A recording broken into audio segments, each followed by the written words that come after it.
Roberta D'Alessandro here, all the way from Utrecht. We can't remove that thing. It doesn't show on the screen. Maybe I can do that. Sorry. Oh. Okay. There's no. Sorry. There isn't. Yeah, maybe end slideshow. And slideshow? Yeah, maybe. And then. Yes, got it. Okay, got it. Share screen. This again? I guess. Okay, should be fine. Yeah. I hope so. Should I check? Is anyone seeing Zoom? Sorry. Yeah. Oh. See, it's better. No, we see the presenter view now. Okay. Huh? Anna, how did you do this before? Why? You see the fine, on right? Zoom, you see the presenter view. Oh, Signor Pietà.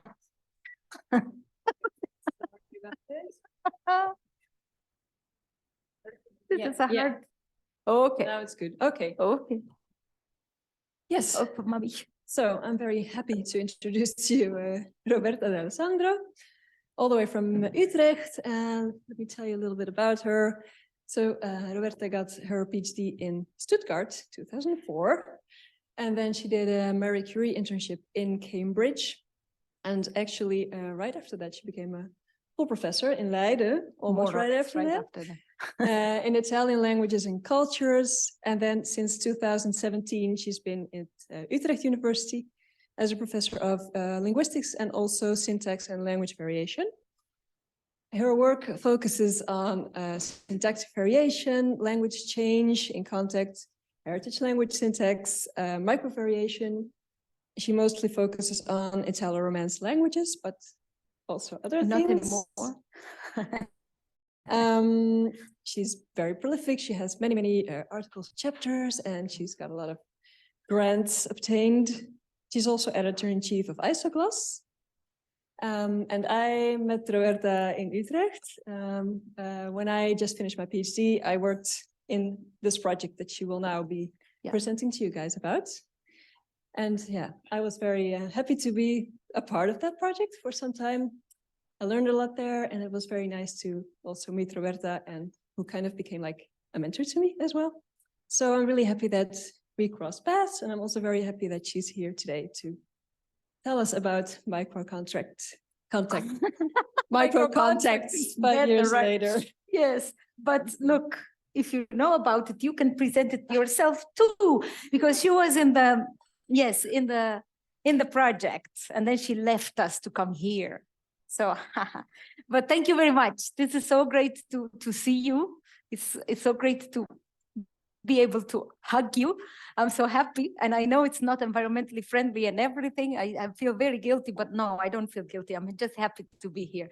So this is interesting because I was here in 2018. I checked, and I had just started the project. The project started in 2017.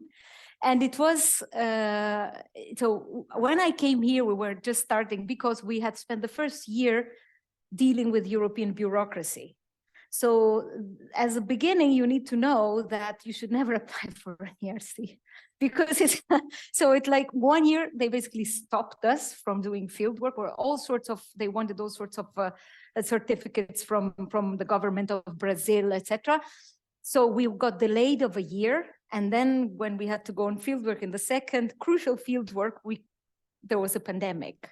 So we shifted 1 year for the beginning of the project. And then, okay, so when I came here anyway, in 2018, okay, wait a second, because this doesn't work now anymore. Wait a second, yeah. This was my talk in April 2000. So I went back and I went to check what changed since then and what I wanted to do and what I actually managed to do and what I never managed to do. Back then, so the project is a project on language change.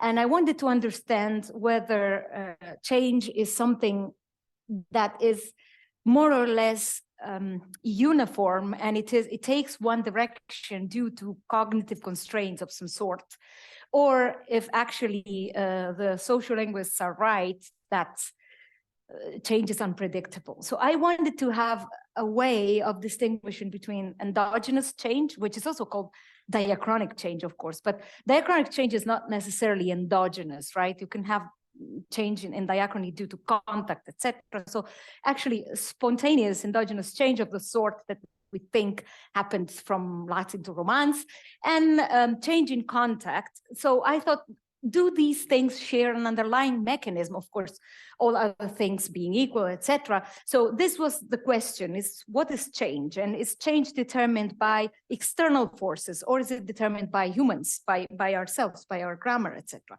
And is there some sort of generalized tendencies towards simplification or reduce markedness if you don't have constraints to increase this markedness?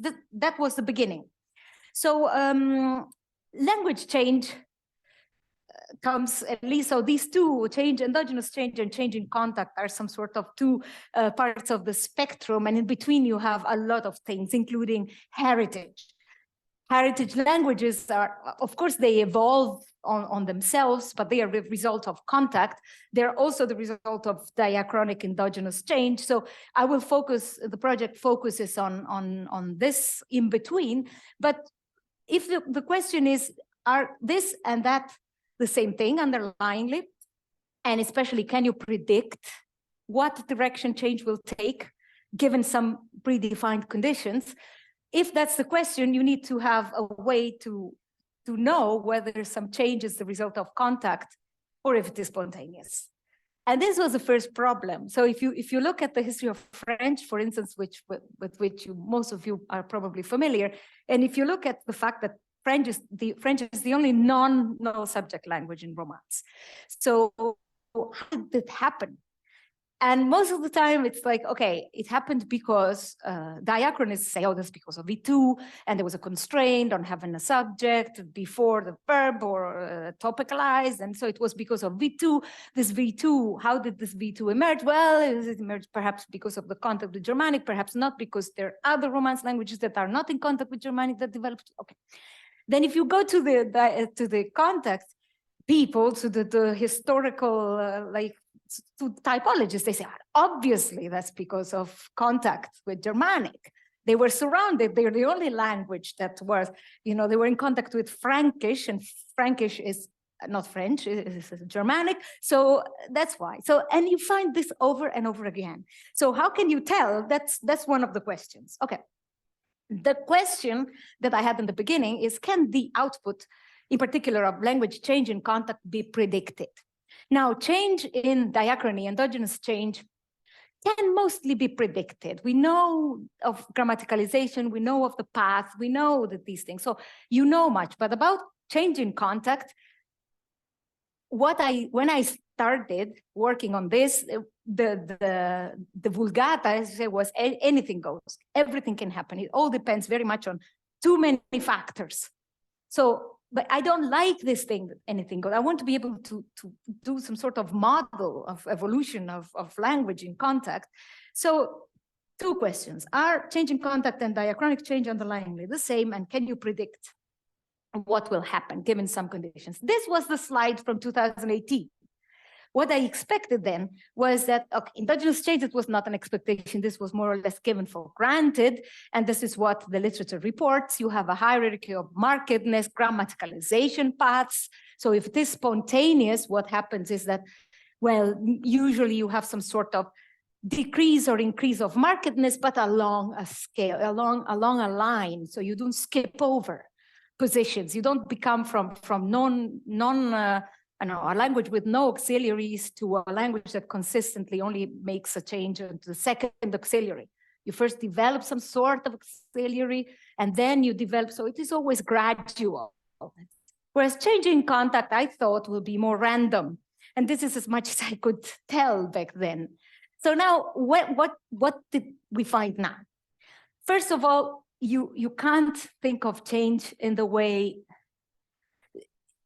most of the change in contact literature examines dyads. So two languages that are sufficiently different from each other in contact.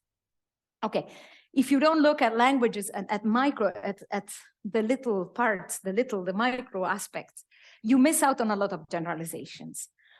Diachronic change and CI contact-induced change might or might not go in the same direction. That's not quite so much of a, but I hope I'll show you that it makes some sense what I'm saying. And then simplification of complexification, also a vacuous question. It does make sense, but only for a sub-part of the data. So what matters is that you need to consider not just the conditions under which change in contact happens, and not just the processing, and not just whatever you want to know. You need to consider the phenomena. Depending on what you're looking at, you're going to have different outputs. And these outputs are mostly predictable. And this prediction has to do with general universal strategies that are employed to solve this complex. In particular, change that targets sequences of functional heads or pi features there is much more predictable. It is very much predictable, and it is completely independent on any other condition outside of it. And whereas whenever you introduce the interfaces, and you know this, so one thing one thing I'll try to highlight is that there's nothing new. This is just incorporating what we already knew and saying, oh yeah, it makes sense. So whenever you include discourse considerations, whenever you include all sorts of things that are independent on fixed grammatical items, then you start being in trouble. You still see some kind of evolution. You can still predict something, but not as much. Okay, the phenomena I will look at are these. I will skip over some of them, but I want to give you some examples, some case studies. And as you will see, some of them are really more grammatical than others. So pronouns and demonstratives are purely grammatical elements, more or less. Differential object marking is in between pragmatics and semantics. Auxiliary selection is grammatical. Subject clitics totally interface, and no subjects too. So this will vary. This was a gram from then. And the idea was, okay, we will look at points of optionality. We will look at where optionality starts, and we will follow the optionality. And we did this more or less, but it was a bit more complicated than we had foreseen. So let's start from the beginning. Two kinds of change: endogenous change, again, and change in contact. Are they underlyingly the same? Is there some sort of generalized tendency towards simplification? Okay, so if you want to check whether Anna and me are two different things, we need to know who Anna is and who Roberta is, right? That's the first thing. How do you do it? It's impossible, because I went to study the literature. I didn't know, I didn't know much on diachrony, and I didn't know much on contact. That's why this was fun. So you start looking at diachrony, and what they look at is directionality of change, as I told you. So grammaticalization or degrammaticalization paths, and causes and mechanisms of change, in the sense that, for instance, in the generative tradition, you have phrases becoming heads, lexical element becoming more grammatical. This is what they care about. In typological terms, they look at universals of language change, which are these, right? You get more lexical stuff becoming more grammatical. You lose one aspect step by step, etc. So, and also traditional historical studies think of diachronic phonology, like of the comparative historical method. You look at what happens, this vowel became this vowel, became this vowel, became this vowel. So there is thing. And normally you hear a lot about simplification or also complexification, but they talk, so their discourse of the diachronists is very much around where do we go from here? What's the direction? And is this more or less simple? Okay, sorry. So then you look at the typological perspective of changing contact. Why? Because contact studies, well, this project was written in 2015. Then it was delayed and delayed and delayed. And contact studies back then, but they had started doing some heritage, but really pure contact studies were mainly performed then by typologists. So there are people like Eichenwald, Dixon, these people look at changing contact, or sociolinguists. And they don't care about grammar so much. They care about the conditions in which the languages are meet the attitudes of the speaker, whatever everything that has to do with outside of grammar. And then the grammar is a consequence of all these things. Okay, of course, they look at grammar. I'm not saying that they don't. It is just that the object of study and the inquiry, their questions are so different from the diachronists. So they basically don't, so they look at, these are factors that then are nowadays also taken into account a lot by heritage language scholars, pragmatic salience, tendency to achieve, so grammatical factors, but also, and more than that, attitudes, the kind of contact, this is balanced, this is displacive, is it polyglossia, when did the speaker start speaking, when didn't, so it is all things that have nothing to do with the grammar the way I look at it. So they don't care much about the grammar itself, and if this spy feature tends to, so second person is more salient than third person, something like that. So basically the object of study, the questions they ask are completely different. There's, in other words, no test that you apply to a piece of data and you say, okay, this data, this was Latin, this is Italian. You apply this test and you know for sure this is the result of contact or not. This was endogenous or not endogenous. There's no such a thing. So we were in trouble. If you look now at heritage literature, the heritage kind of the studies on heritage that have emerged very massively in the last 10 years, let's say. There was very little when I started. There were of course heritage studies, but so they were called, in my tradition, they were called mainly minority studies, and they were also in typology and social linguistics, etc. But heritage in the sense of more of the psycholinguistics getting in. So you have a shift from the two cultures and the two groups getting together to what happens, what does the speaker do? So there's really a very important shift when you move from, despite the fact that, you know, we know Chomsky, psychology, language internal, whatever you want, there is a very big shift between looking at the grammar, looking at the languages in the sense of the societal groups that get in touch, and looking at the speaker, which is what most of the heritage scholars do today. So this, how do you resolve, how does your mind handle two languages, code switching, etc. And we have a lot of generalizations about this, and they're all speaker oriented, speaker referring. So these are three generalizations that I took from Polinsky's handbook, Introduction to Heritage Languages. And it is like this, heritage languages avoid silent speakers, avoid speakers. So this is something that Mike Putnam, that we were mentioning yesterday, and we also, so he writes these papers, the part he writes, and then I go back and eliminate speakers from every. So like, I want to look at the grammar.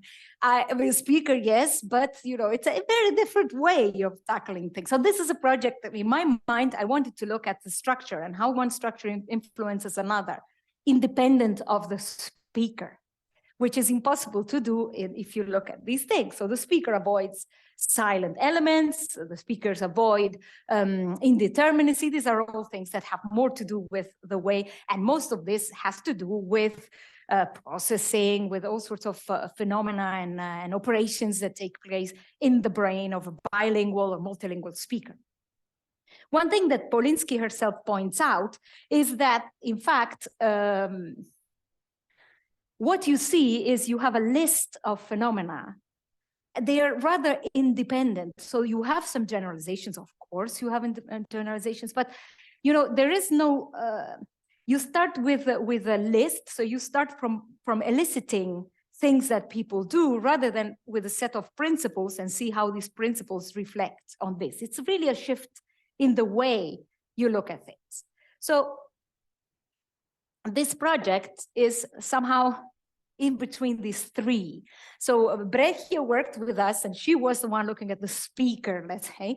We're mainly syntacticians, so I'm looking at the language, the grammar itself, but also the social linguistic and social historical factors are very important if you're talking about heritage language speakers, because if you need to compare the language of I don't know, a heritage Veneto speaker in Brazil, they're called Talian speakers mostly, And the next one, are you sure you're talking about the same language to start with? How do you do this? And there's, if you want to know about the profile of the heritage language speaker, ask the guy there. Jason knows everything about this. This is not my problem, at least now here. So where we are headed. Okay, let's say you have to solve this. There's no test. We don't know. There's no way to go back in time and ask the speakers because most of them are dead.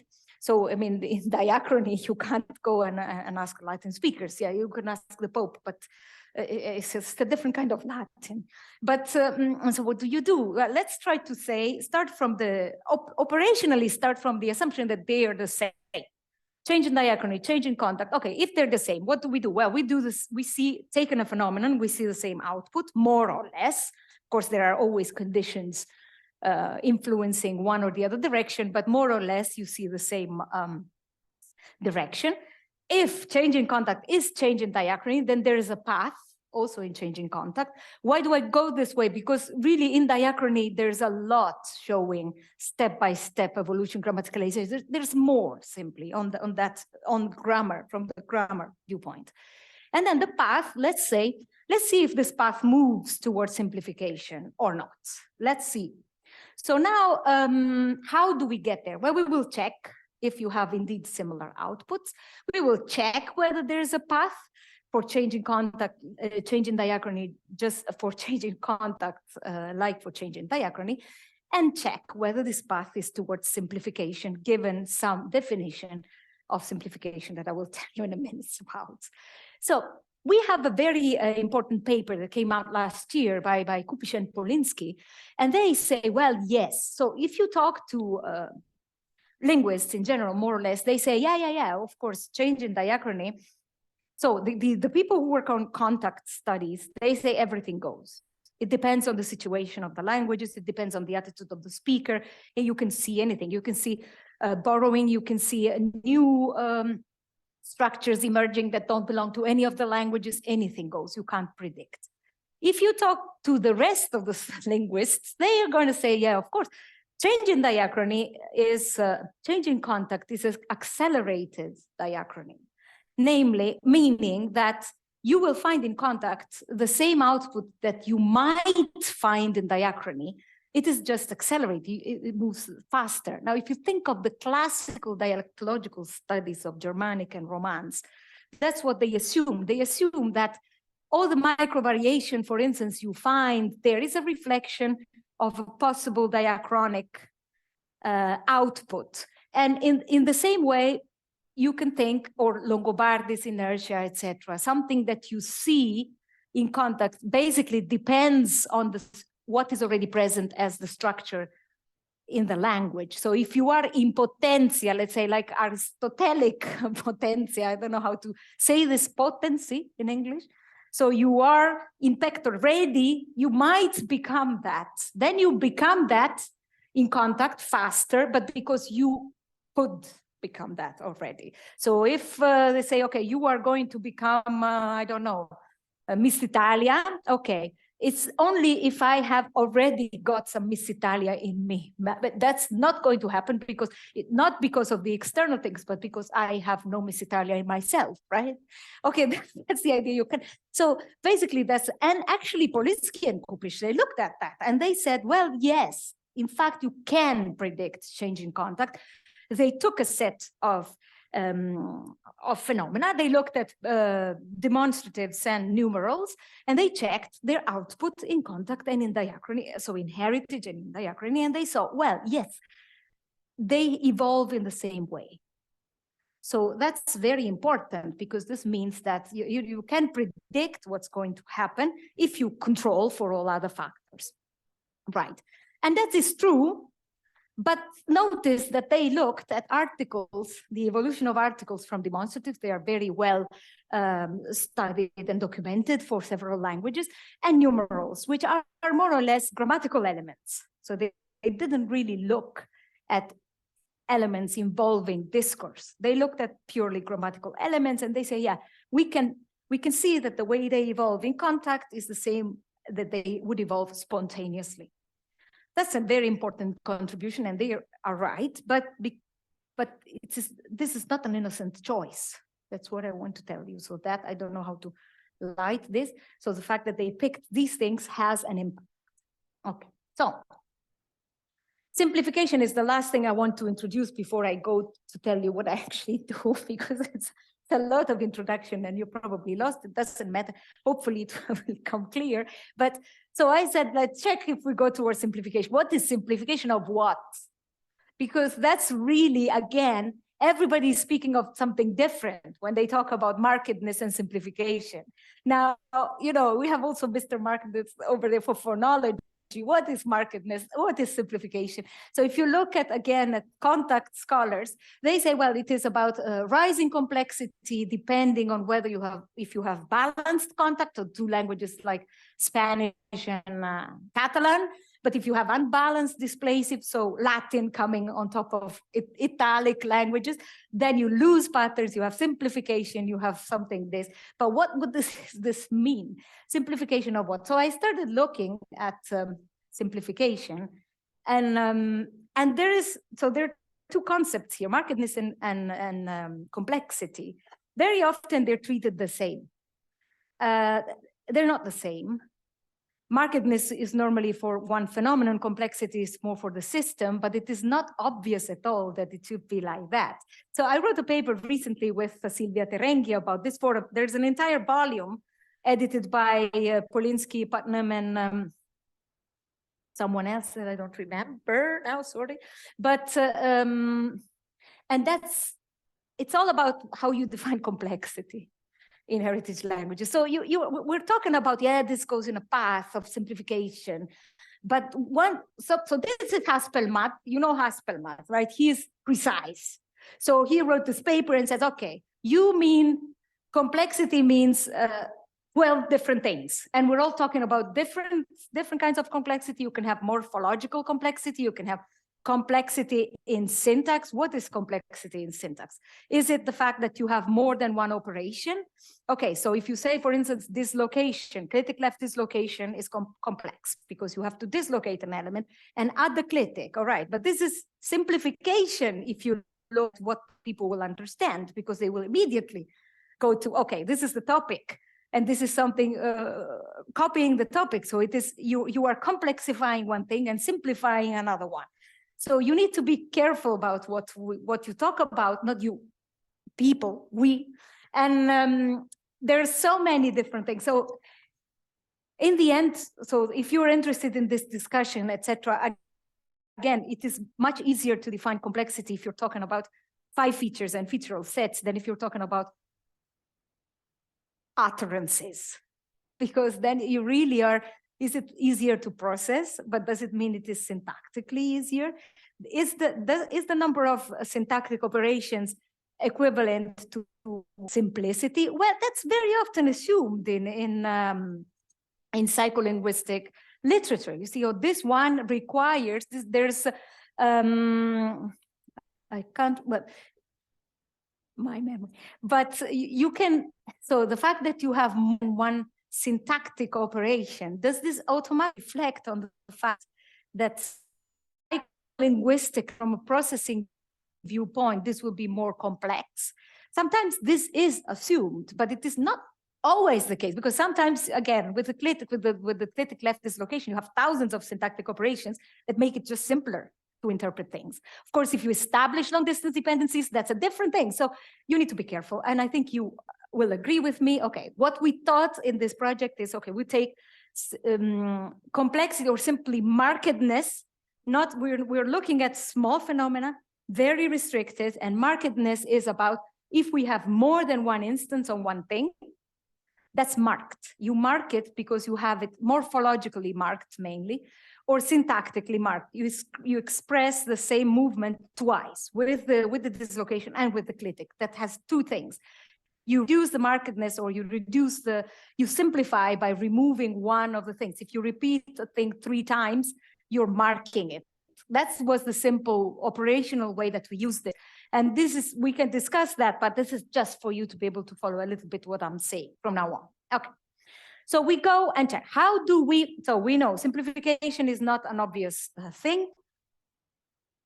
the path, what is the path, and how do you measure a path and towards what, and also how do we find a test to check whether we have the similar output. That's the toughest one, because you really want to compare diachrony and synchrony and contact, and it is very hard to find whether one change, what is the result of. And for sure, like Eichenwald said, if you look at two languages that belong to the same family, like, I don't know, Italian in contact with Spanish, they have a lot in common. So like Eichenwald says, well, if you see a change, take, for instance, auxiliary selection. This is debate, or differential object marking in Neapolitan. Now, Neapolitan has differential object marking. Spanish has it too. Is this a spontaneous phenomenon of Neapolitan, or is it because of in Naples there was the Spanish government, they were under the domain of Spain for a long time, and so which one of the two is true? Well, you say you can check whether it was present, well, they happen more or less at the same time, so you can say, well, this is reinforcing the other, etc. But it is not so. If you are comparing two languages that are very similar, or the auxiliary have spreads in Romance. So if you see a have spread in heritage Italian in America, is this because of, or in Argentina, is this because it's a contact with Spanish, or is it because it would happen anyway? It would, according to Longobardi and all the other people that we mentioned before, this is because it could happen anyway. So if you don't have a tendency towards simplifying your auxiliation, you will never get it. According to the contact scholars, you just like it, and you start introducing have and full stop. We don't know. That's the point. If you have within the same family, two dialects or two languages of the same family, that's even more impossible to ascertain, according to Eichenwald. But in fact, this is true if you look at pairs.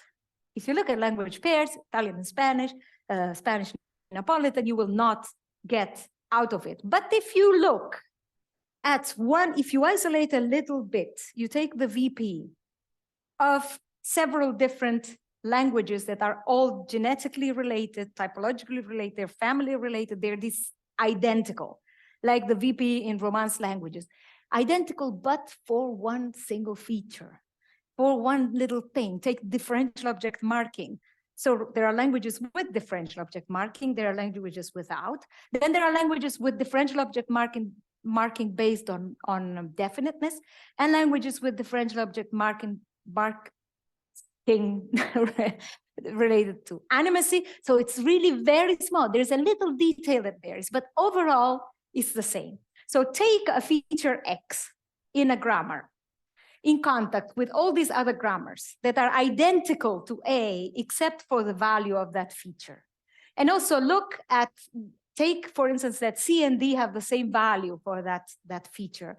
What happens is that if you look at contact between that grammar and all these grammars, you are suddenly able to ascertain whether something is contact induced or not, because X will develop will develop differently in contact with B, then it is in contact with C and D, then it is in contact with E. So there will be some kind of, I move in your direction, or there is some sort of phenomenon that is different.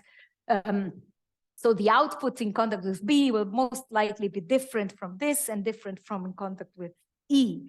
If the output is the same in contact with all of these, this means that it was spontaneous change. It is diachronic, endogenous. It will go in the direction. So have will spread independent of the contact. So you know at least that you have isolated a phenomenon that changes spontaneously, and there is something cognitive there that forces that development. And it is independent on whether you're in contact or not.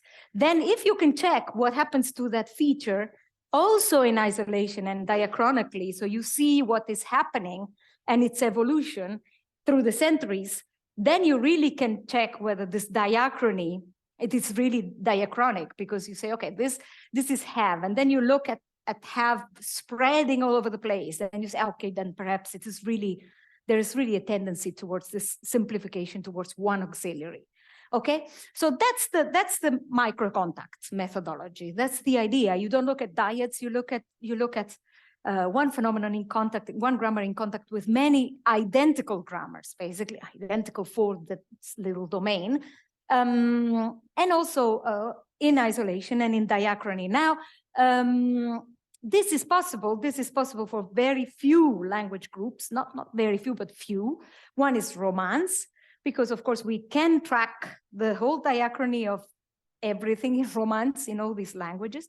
Also, this is, of course, Italy. These are different languages. These are all Romance languages that are spoken in Italy, and they're all the children of Latin. They're also Italian is based on Tuscany, on Tuscan. That's Italian, and then it has spread because of prestige, etc. But these are different, all different Romance languages. Now, these languages, Italians are also a population of migrants or people who travel around the world. I just told my daughter, don't worry if you don't speak English, because you will always find an Italian somewhere. There you will even, you know, English is the international language, but Italians are everywhere, like from Patagonia to Tromsø, it's full of Italian.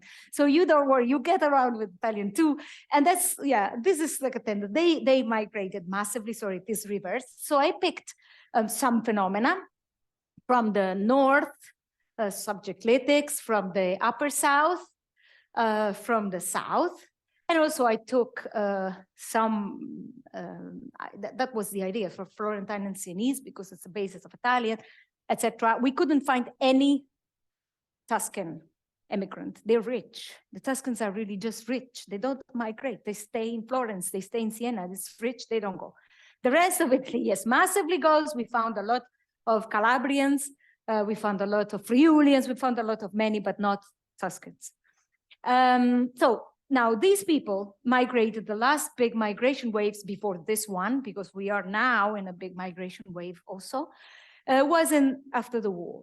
And they left and they relocated to America in particular, and they moved and they had the same, so most of them, they were, these were the people, so they were mostly illiterate. They only spoke these languages. They didn't speak Italian because Italian started getting spoken in the 50s and 60s too in Italy. Everybody spoke these local varieties. Then they started going to school became massive, etc. And then they started speaking. So I'm the first generation who uses Italian at home. My parents used still Abruzzese, the local language. And so they were both, they moved and they moved there to stay. So they wanted to learn the language. It is more or less the same socio-historical conditions for all of them. So we picked Quebec. Quebec was a problem because these are not the right immigrants. I'll tell you then later if you want to know. Argentina and Brazil, very similar profiles. Then we took the US just because we needed something that we were checking null subjects, and we needed a language without null subjects like French, but also because in the US there's systematic study on heritage languages, and there is also systematic classification of the origin of the people, which is not to be given for granted for Argentina and Brazil. We couldn't really know where these people were from. And also Italian, because Italians started speaking Italian in the same time when the rest of them emigrated. So these languages got in contact, and this is really this situation, right? This is take, for instance, Veneto, a feature in Veneto, in contact with Brazilian, Portuguese, Spanish, Italian, and English, etc. So, and then we checked what happened. So these people are like, my grandfather was one of them. This is not in the picture, but that's why I came up with this idea. So the socio-historical conditions could be controlled for. So at least we could say, okay, we want to look at the grammar, but we're not comparing apples with pears. These people all have the same background. They were all monolingual. They all wanted to learn the language, same attitude, etc.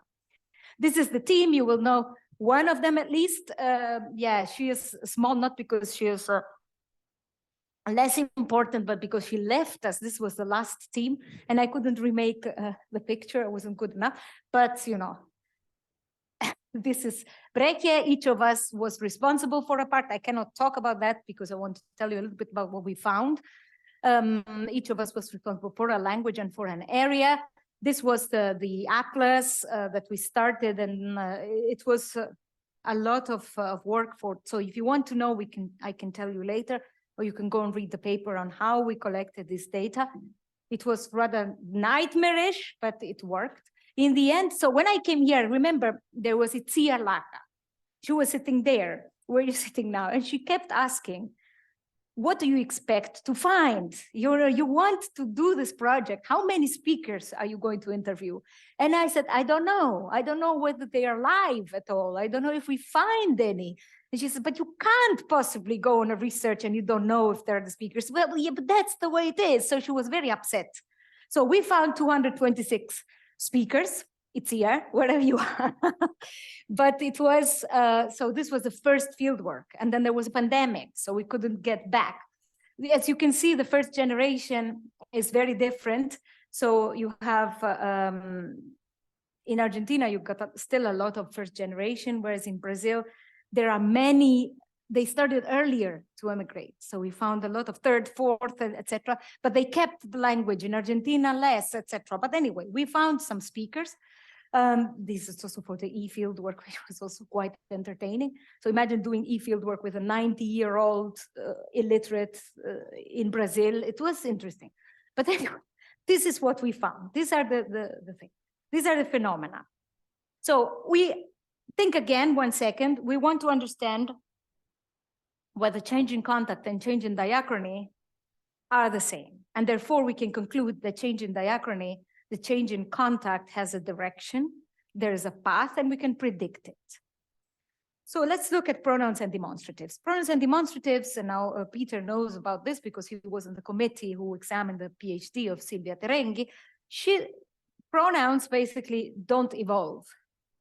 Or if they, I mean, they don't change in the sense that if you have a system 1, 2, 3, 1, 2, 3 plural, they stay like this across the centuries. They don't introduce new forms, etc. They introduce new forms, they change the morphology, but they don't change the system. They stay stable. In contact and in diachrony, more or less the same. So contact and diachrony are really the same for pronouns, also for possessive pronouns. And this is the same. They stay mostly stable. If you see some change, it is very, very reduced. So basically, if you start by looking at pronouns, you conclude like Kupisch and Polinsky, yes, diachrony and contact are the same thing. If you look at demonstratives, so Romance, many Romance speakers have this little part, which is near the addressee. So you have near the speaker, near the addressee, far from both. This is very common. So you don't just have this and that. You have this, that close to the addressee, and that far from both.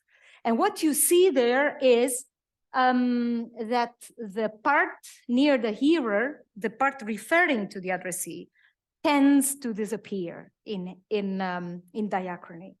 That goes weakening and weakening and weakening, and it goes in one direction or the other, but either it falls on that or it falls on this, but it disappears.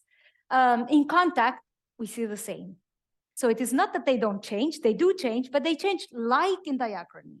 So contact and diachrony has the same output, more or less, for demonstratives.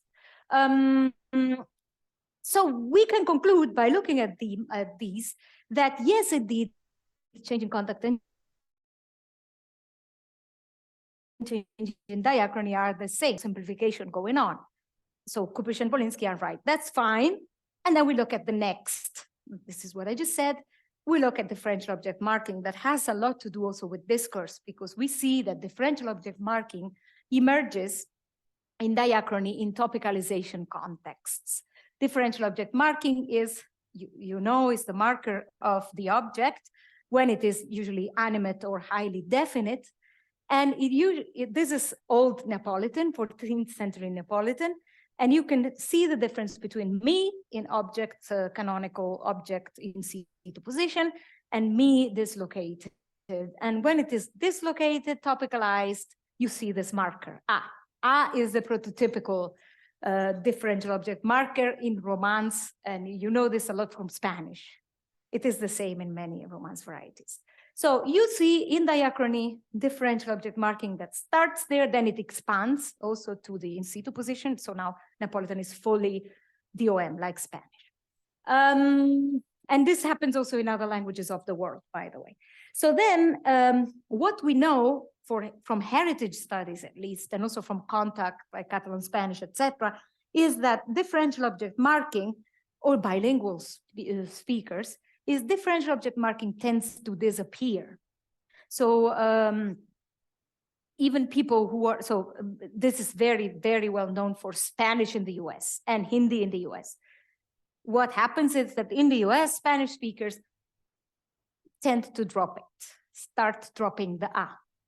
So they tend to drop the A, and these are our data. We actually checked this. So this is our macro contact. I call this macro contact. So this is contact between between our Italo-Romance varieties and English, which is not Romance, because this is some sort of, we also wanted to check if we're doing it right? Because if 1,000 people find this and then we come with our tests and we don't find it, perhaps we've discovered something important, perhaps we were just wrong.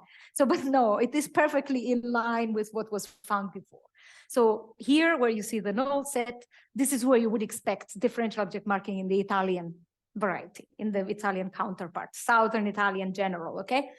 In New York, this is not, this is dyads, this is the classical Spanish in the US, except that it's not Spanish, classical studies.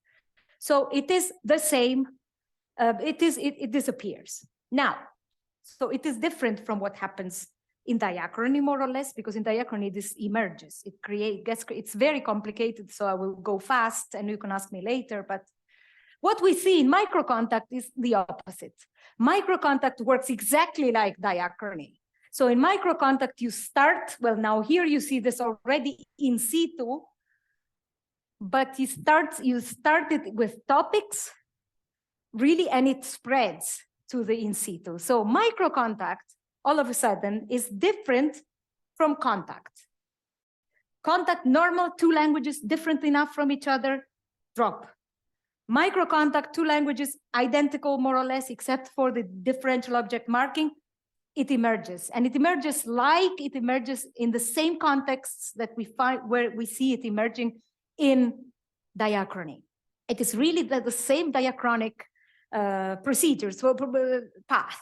So who's right? So is contact the same as diachrony or not in this case? Well, microcontact is the same as diachrony, but normal contact isn't. Normal contact meaning, yeah, English, Spanish in the US. No, it is not.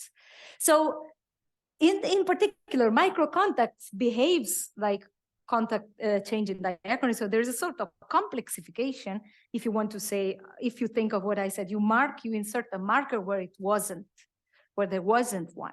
Then it's easier to interpret, okay, but that's not what we're looking. Whereas macrocontact simplifies. So the speakers of macrocontact, they tend to drop it. And may you say, oh, well, they mirror English. Not necessarily, but yeah, more or less. That's yet another story. Auxiliary selection, I just want to tell you quickly, I had removed it because I know I have no time, but I wanted to tell you anyway because it's very funny. In auxiliary selection, we see a spreading of have. I've already told you. Have spreads in the whole Romania area. Neapolitan had B and now it spreads. Have, what we found is the same in contact in the United States. In macrocontact, microcontact, everywhere we find spreading of have. So for the contact with English, we say, oh, that's very easy. English has only have. The speakers just do like English.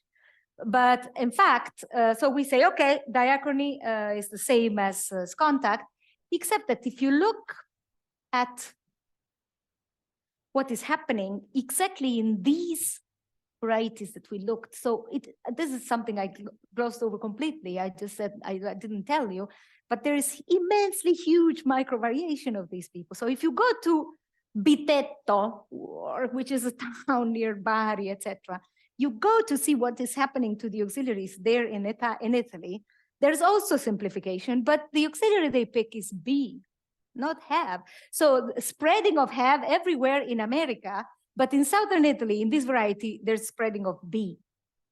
So, oh, well, you say it's the same. You're spreading, you are reducing one auxiliary. Yeah, but you're picking the wrong one because B is perhaps simple, but have is not a simple auxiliary. It is more complex. It's a different thing. So yes, you are simplifying, but no, you're not simplifying. And you're in any event going into different directions. So this is just to say, we need to be very, very careful about microvariation. And this is not taken into account enough when defining the baseline. Well, I've seen many, many studies of things that have been attributed to contact, to heritage, etc., that were already there in the input. If you look at the dialect of Poggio-Bustone, but it is not easy to look at the dialect of Poggio-Bustone, the little village in the province of nowhere, because there are no grammars for that. So you have to do field work also in Italy, but nowadays these have evolved too. So you have to get the grammars from the 1950s, check the, yes, but it is, so beware. Okay, last thing I want to tell you is, well, last thing, okay, quickly, because this is subject clitics, I'll just summarize what happens is, we have 3 subject clitics in Veneto. Le subject clitics incorporated to the auxiliary. There is le, ze, and e, that's 3. Subject clitic plus auxiliary.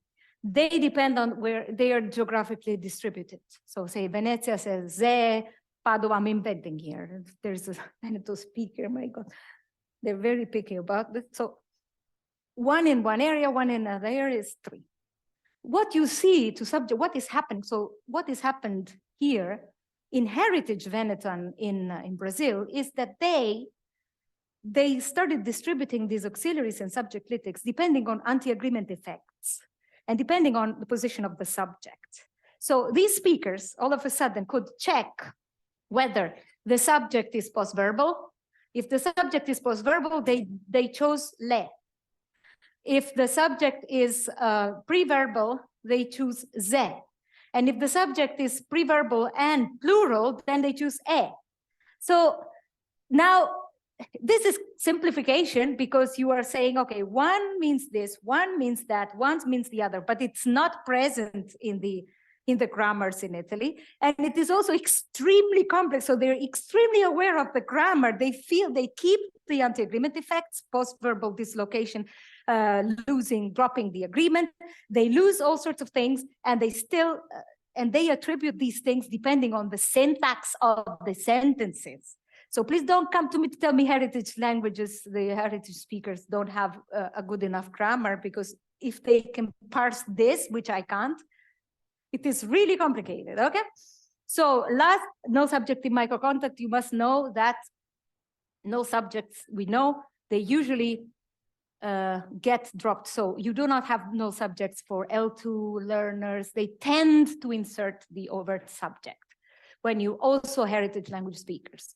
Even if they speak a language with no subject, when you get in contact, you insert it overtly because it's easier.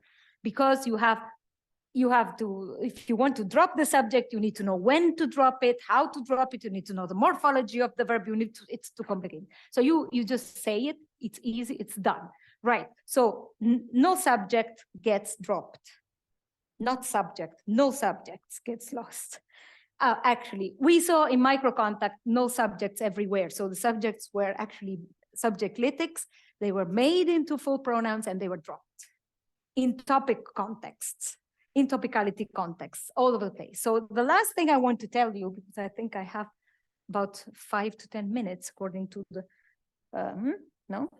Okay, well, the last thing I want to tell you is, okay, so this is the dissertation of Alberto Frasson, who went to check the null subjects, etc., and found out this massively, it is really a very strong tendency. The Venetans and everybody who speaks a language with a subject clitic so Northern Italian speakers in Brazil, and this paper also with Breche, so take it against her, she did the statistics. So we're not statisticians, she is the one, so we believed her. And it is, they dropped the subject.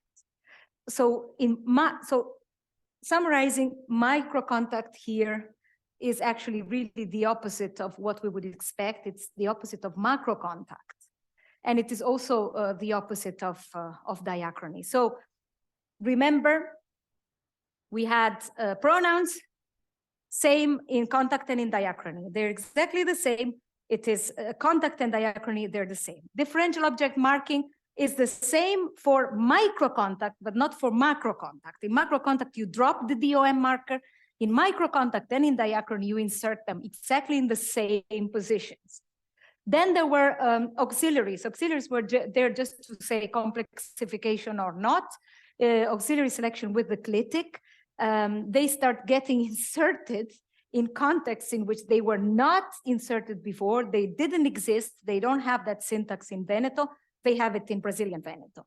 Then we had, what else did I forget? No subjects. No subjecthood starts, so you start dropping the subjects rather than inserting them as you would expect from second language or heritage speakers in microcontact. Now you say, oh, of course, you're in contact with Spanish. Of course you do. You are a language with no subjects and you're in contact with Spanish. Spanish is no subject, that's fine. Well, they do the same also in contact with Portuguese. And Portuguese is not completely null subject. It's actually going towards a partial, it's for sure, it's partial null subject. So it is not just a matter of the language you're in contact with when you are in microcontact. Now, topicality is the key factor. So we saw differential object marking emerging in topic contexts, in topicality contexts. We see null subjects, so subject drop emerging with continuation topics. This I'm telling you now. What is this? So remember topicality, and important is so one seems to be changing contact is the same as diachrony. The other one is diachrony is the same as macrocontact, but not microcontact. The other one is completely a different thing. So there are no generalizations possible. That was more or less when you left. I don't know if she left because of that. I hope not, because then we did find some. You need to put some order. So first thing first, grammar is a different, so purely grammatical elements like demonstratives and pronouns that are more or less describable in terms of sequences of functional heads. They tend to go in the same development, to follow the same path in contact and in diachrony. It doesn't matter if they're in contact or not, they evolve independently. And they evolve following a bias, which seems to be a bias informing many other phenomena in the world, which is a monotonicity bias. And I will tell you in a minute what that is. So first big division is grammatical pure elements with discourse elements. And of course, there the interesting part is honorifics, because the moment you insert honorific pronouns, they start interacting with discourse and things go downwards. But the normal ones, the pure 5 features and demonstratives, etc., divide. Then interface phenomena, which is nothing new. We know that interface phenomena are more complicated. Change is more random, but so this is first the pronouns, the monotonicity features. Now, this is a long story. It's a long dissertation, very complicated. Peter can testify to this, but more or less what you need to think is if you think of pronouns like sequences, like functional head, one on top of the other, you can think of these functional heads as really like functions. So if you have a set of elements and you have, for instance, a speaker or a participant function, this means that you have a plus participant, you're taking out of the set the subset participant. You are just returning a subset of the set. This is more or less the idea. So this is all seen in terms of syntactic operations. And the important thing is whenever you have, so you have plus participant, plus speaker, plus addressee, plus blah, blah, blah, all the functional heads. The moment you start seeing something conflicting, so you have a plus here, then you have minus plus, or a plus minus plus, whereas you have plus plus plus plus plus plus plus. Whenever you start seeing an odd one out, the system tends to eliminate that. The system wants really a sequence of pluses or a sequence of minuses, but minuses are not so common.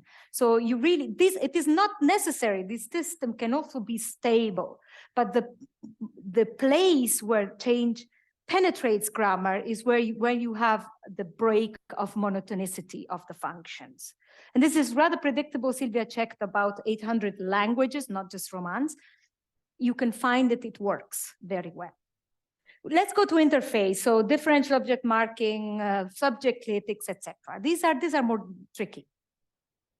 We know that we have for subject clitics, again, topic is important. And topic is important also as a place for emerging of differential object marking. What is this topic then? Well, so here we need to think 1 second about, this is very descriptive, but you are a speaker. Now what is the topic? Topic is more or less linking to what was known, to what was said before, in a classical sense of old and new. I'm not going to detail, there was no time for that. But actually, topicality means linking to something you already know. So what speakers are doing is like when the speakers need to make order among conflicting inputs, they start systematizing this input by first reorganizing the grammar like first language learners would do. In particular, so again, 5 features we don't care about. We know that there's the last thing I want to tell you.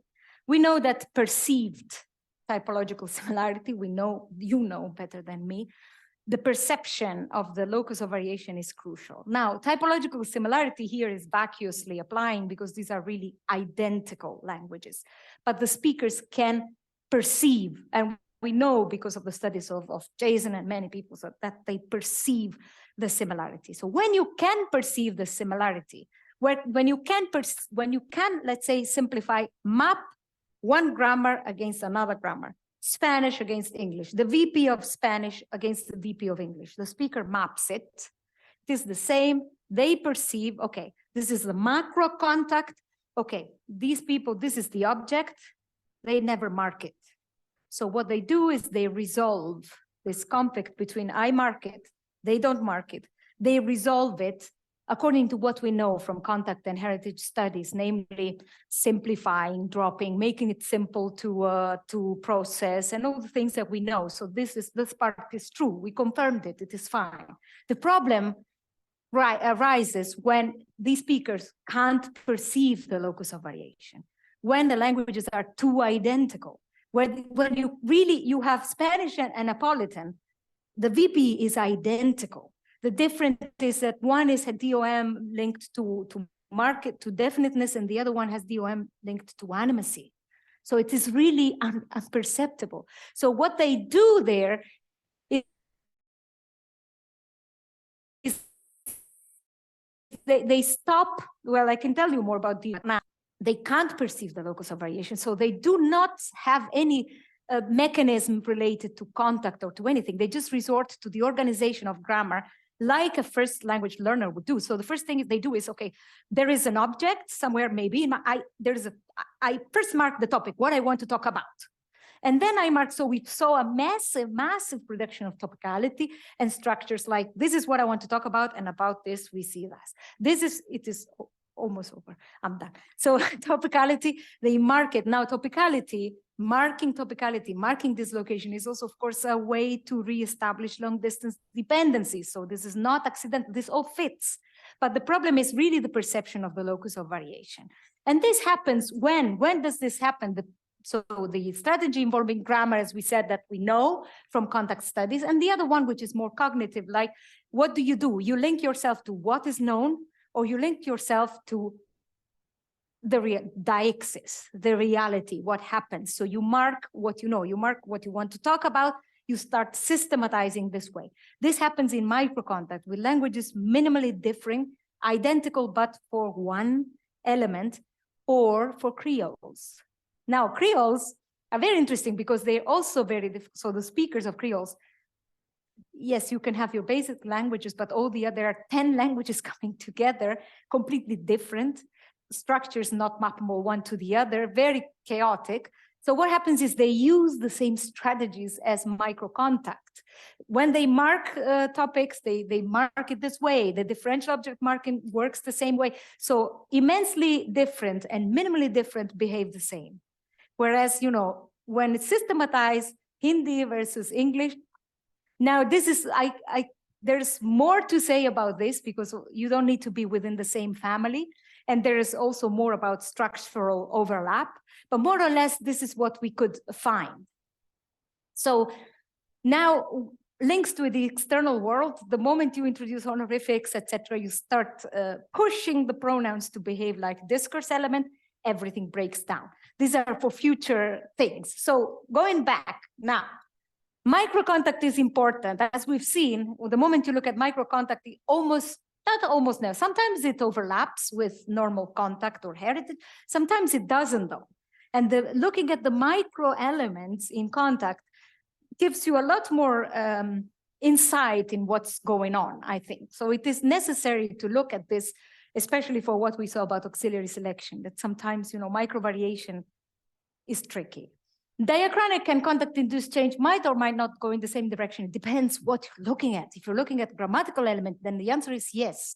If you're looking at discourse, then the answer is no. You say, well, we knew this. Well, no, because there are people who worked at the interfaces and there are people who say it's the same, but nobody actually made this distinction. So we need to systematize things.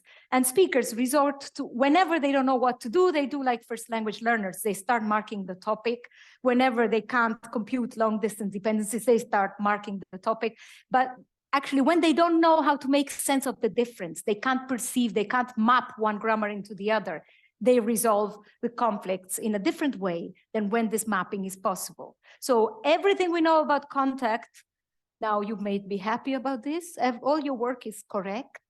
We found, no, but it really, I mean, it's a completely different direction. It converges. It is, we found the same things looking at grammars, not at speakers, different things. But, this part is true, but there's also the other part, the part where you have the minimally varying things, almost identical. And that also tells us something. And so we've only just started. So the next step is for you to make, because I said basta romance, I'm working on Indian languages now. Okay. But actually, that's it. Thank you very much for your attention. It's not easy to summarize 5.5 years of research. Trying again. I hope you got something at least. Oh my. You want the mic? Thanks. Thanks. You said with respect to differential object marking that the sort of macrocontact gave a different result from the microcontact. But there was another difference there, which is the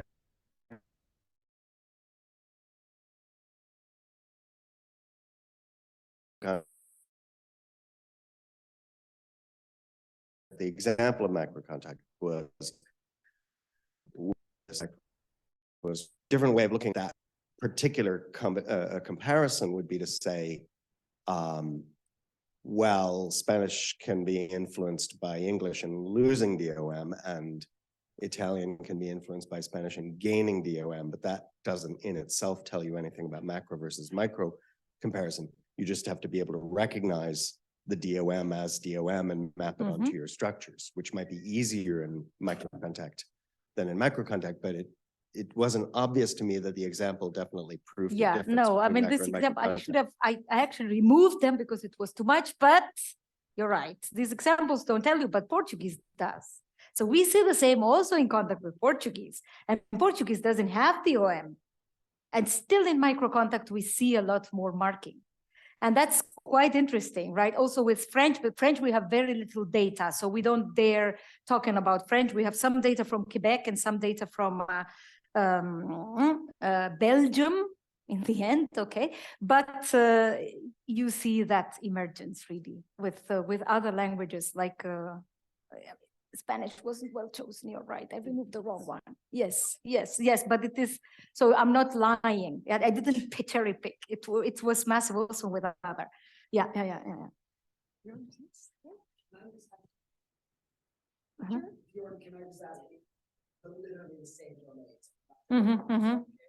So just following on what you said, Peter, so I'm glad and I expected that you would romance context where to be interesting is, first of all, why it gets lost. Look at the function of what the chalk does. You might say, why isn't it spared? Because ultimately, people who have inherited grammars, anything that's going to help them process it should be better. And if you have, it's like using more overt subjects. Yeah. Maybe it helps you in discourse. So why it's lost is actually confusing. But I wonder if it's because there's no material from the other language. So maybe it's not just that you don't, maybe it's not so special that they don't perceive whatever that is. When I'm using perception, it's the grammar of the Grammar, yes. Maybe it's not that, but maybe it's because Portuguese and Spanish, what they share, will be the morphophonological material that they can grab onto. Now we've done the study. Because it looks like a preposition up, but it's not. It's differential. It's just the morphological output of whatever, but it looks like. But Portuguese and Spanish and Italian and all Romance languages will give you something. And as you mentioned, even the Neapolitan, not surprisingly, it's the Yes. So I wonder if the difference here is because the closeness is so close that there's material to grab onto, and because of that, they're able to keep a function, and they need to keep the languages different because they're not different enough. No, that can be. For me, that means this process. Yeah, I'm not excluding that. So I think the things go hand in hand, actually. So there's always a reason why these things happen. And I think you're quite right. What you actually see, if I can draw one thing, because I cut it short, but in fact, what is happening is, so you have your differential object marker here in C2, and this one tends to disappear in contact, etc. In microcontact, so Spanish versus Argentinian Spanish, you see that it is created, but it starts re-emerging here. Now so what you're saying is true for the following reason. What they start marking is the topic before the differential object. So then it percolates down all the way, and you start having it also here. You've seen Friulian of all languages. They really don't have this in Italy, but it starts here. So there is a functional reason, namely, whenever you dislocate, that's what I think. Maybe I'm wrong. Maybe it's processing. It is. So what I think is, I also wrote a paper about this, is you know that heritage language speakers have a problem with long distance dependencies. In particular, if you're crossing a phasal domain or whatever, you're establishing a dependency between the position of an object and a topic, which is very much outside the left periphery, etc. So it is too far away. So what you want to do with this topic, first thing is, it is an object, but the reason that you mark the object is that because it starts from here, and then you start marking it here, and you say, okay, remember this means that it has some, and what you also do is you insert clitic doubling a lot here. You insert the clitic here, and this they always go together. This is Keynes' generalization. So they look at each other and they say, we were a unit. So I need to establish this long distance dependency. The moment this is established, it starts percolating down. Now, the interesting thing is, if you dislocate a subject, you don't see this. You topicalize the subject, they're close enough, you don't need to mark this. So there's definitely some, now whether this is processing or syntactic long distance dependency, and whether these two things go hand in hand, I don't know, but for sure, this is doing something functional there too, not just marking an object happily, etc. So yes, there is more to the story. You're spot on. Yes, indeed. Okay, thanks. Two more. I had two questions. I start with one, see if I get to the other one. Thank you. It's very interesting. And I want to ask about the sort of the split or the distinction between the contact-induced change and the diachronic change, which I haven't really thought very much about that for it. But but it seems obvious. I mean, you didn't say very much about the forces and the mechanisms behind diachronic change, but it seems obvious that whatever those forces are, they must be active in all situations, including the sort of contact situations. So I mean, whatever you get, so whatever is happening in the diachronic change must be happening in the contact situations too. Right? That just seems to be a superset of the so but because that's why, I mean, I when I switch to diachrony and I don't talk about endogenous change is really something that the way they study it in the classical grammar, like, I don't know, people, Latin speakers started dropping the M because of what the Dutch do nowadays. They don't pronounce nasals. That gets dropped, then you lose case, and then you do this. So this is more endogenous, not contact induced. This goes on, of course, hand in hand with diachrony. Also, diachrony itself, so the first generation, second generation, etc., that's also microdiachrony in itself. So indeed, this is a bit, it is difficult to tell one apart from the other, especially because language is in isolation.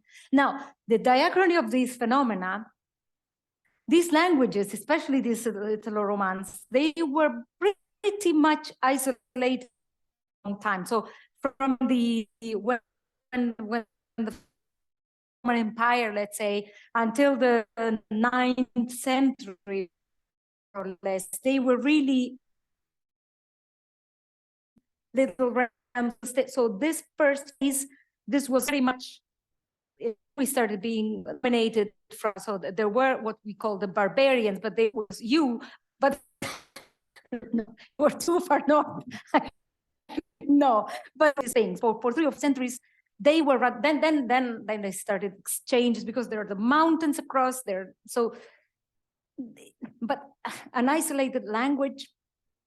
So yes, I'm aware. I mean, this is as close as possible to what, but yes, indeed, that's a problem. It's an issue. Right. I mean, so there's two. They're not two separate things, really. I mean.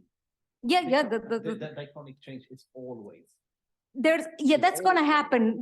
That's going to happen. But the thing is, do you really think that endogenous change, right? Sorry? I mean, even what you call, if you call it endogenous change, that is going to happen. Exactly. Also to contact varieties. Yes, exactly. The point is, can you have something happening in contact that you wouldn't have spontaneously, or is it really true that if you leave a language if you leave a language to our own devices, etc., then they will go into the direction. But if you have it in contact, this direction was just accelerate. That was the point. But you can't tell, because you would have to really have these things like isolate, put people in isolation, see how they develop for 200 years. Yeah, but that's it's a good point. Yes. You have suggestions on how to isolate people? Well, we already did. Yeah. No. Of course. Yeah, that there are things that this we need to study on this, but there are. No change. Lots of contact. What is the direction? That's the point. I mean, because contact in cities is different than contact. Yes, no contact, no change. It depends, because but maybe in Icelandic, yes, and Sardinian too, but not always, right? It is always sometimes not. There are these spontaneous changes that have to do very much with the phonology, morphophonology and case, and then you start changing word order, and then you start. Not only that, but no change is. I don't think. I mean, only dead languages don't change. Do you think Icelandics never changed? Never, ever changed? You are the expert. I don't know. I'm ready to believe you. I believe you. Okay, no change in Iceland. In the rest of the world, so it is changing. So look, slowly. Yeah, that's what made people think that accelerated contact accelerates. But he said it. I don't know. Yes, please. Go ahead. Okay. Wow. I feel like I'm going to ask some like much more general and nebulous questions, other than, talking about specific structures. But I was thinking, and I completely agree with Bjorn, that I think all change has to be endogenous. And what I mean by that is that endogenous for like heritage languages means within this context in which there is this language used and this language used in certain occasions. So it's like just the starting point, like you talk about may or might not go in the same direction. And it seems to me like you try to differentiate between the directions on the basis of where they arrived. But I think what needs to be considered, of course, is the both the beginning and the end. Like the beginning number of conditions that, of course, the societal language, whether it's micro or macro variation, is a part of, and then consider where it ends up. So it could be the same direction, that they're going in the same direction, but because the beginning conditions are not the same. Ah, I see what you mean. The changes, yeah, the No, yes, goals are no, different. yeah. Yeah. Yes, you're completely right. And I was very fast and I skipped over this part, but that's why I was telling you Okay. about the grammars, etc. Because Right. what we wanted is, so you're completely right that if you start from an input which is already varying, and then you see after 20 generations, oh, look, this has changed, but it was already present over there. So you need to check what the beginning condition. That's why we have, first of all, we have the history of these languages is very well documented. But what we compared, that Breche was there, so she can tell us, she can tell you, we had the problem. What do we compare this thing with? So do we compare, say, Veneto in Brazil, third generation? It has changed with respect to what? Okay, then you go and you look at Veneto nowadays. It's different. Okay, but Veneto has also changed and it has also evolved. So you have to take actually Veneto from Padova of the year when this first generation immigrant left. So we went to first generation people. We checked whether for what we could do, at least we wanted to. So the first generation people, we checked their language. And then we check the input they gave to the children and grandchildren. And if this person, say, left in 1965, we try to look for grammars from 1965, describing what kind of subject clitics were used in Veneto then. So if these two things are the same, and then in Veneto nowadays, they, for instance, stayed the same, then it's all right. Then you see, okay, in diachrony, this is not changing, at least in micro diachrony, whereas in contact, it has changed. But it is really a micro study, and it is not always possible. So Veneto was the best because they're very well documented. There are a lot of grammars. There's a lot. So there are areas like Abruzzo, which is where I'm from, where they only started speaking in the 18th, writing in the 18th century. There are no grammars, not very much. So there are some grammars, and that was very hard to find people because you have these descriptions a little bit of the language from the grammar of Guardia Crele, Provincia di Chieti, and then you find the speaker of Guardia Crele in Argentina, but it is very hard. I also want to say, I think, those like changes in diachrony, even if they happen again when a language is in contact, I also don't think it necessarily means, I think it's just like what has happened before is helping you kind of figure out what is possible in the language. Yeah, exactly. But why that change happened in the heritage language, for example, whatever it is, might be, again, probably because of the context in which it is used. Like I was thinking about the differential object marking. Maybe we just, as heritage speakers, don't talk about that many things, or maybe like the distal difference is not as salient. Fine, but I'm not interested in why these things happen and what the speakers are doing. I'm interested in what happens to the grammar. Is the grammar a system on its own, and can it be influenced? So are the things that you never see despite you would expect them to be there? Yes. Are the things that are, for instance, the evolution of auxiliaries, you see them happening in diachrony like this, you never see the same kind of changes in contact, for instance. Perhaps the next generation, or never. What is never? There are a billion speakers of heritage, etc. So you can find, so these two things go together. So what I was focusing on in this project, or I tried, was the constraint that grammar imposes on change. But I'm not saying that Okay. all the external constraints are not valid. The reason why these things happen, of course, I mean, this is, you guys are the experts, and I don't Right. dare, because I don't know how to Yeah. do these things. I was just looking at, okay, given the same conditions, this can change, this cannot change. This Right. goes this way, this never goes this way. Why not? Why not from grammar? If you can attribute it to something else, and if there's another thing that pushes, yeah, these are the famous social, historical, Yeah. and attitude of the speaker, and there's a lot. But mostly you see very strong tendencies that look very much like grammar. And then you compare this with what happens to grammar in itself, and they are the same. So there must be some constraints that our mind imposes on what can happen.